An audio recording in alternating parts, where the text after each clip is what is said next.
इसलिए ज्ञानी रहो पर गुरु से ज्ञान शिक्षा ग्रहण करो। और कई लोग तो बड़े विचित्र ज्ञानी होते हैं, कई लोग मूर्खता की भी हद करते।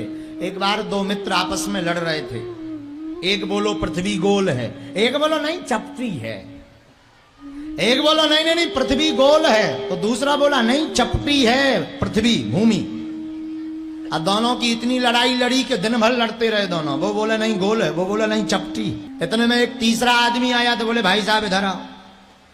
बोले जी, बोले भाई साहब हम दोनों दिन भर से लड़ रहे हैं, अभी तक निर्णय नहीं हो पाया, तो हमारा निर्णय करो। तो तीसरा बोला क्या निर्णय करना है?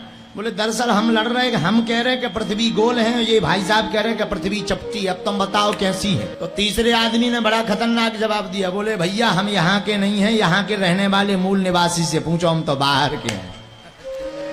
अब बताओ, मानो जो कौन और गोला से आए हो।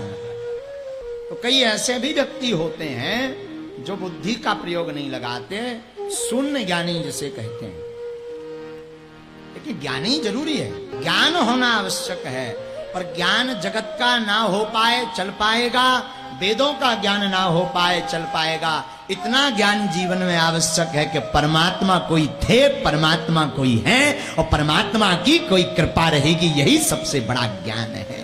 तो ज्ञानम न शीलाम, फिर ज्ञानी हो अच्छी बात, पर शील भी होना बहुत जरूरी।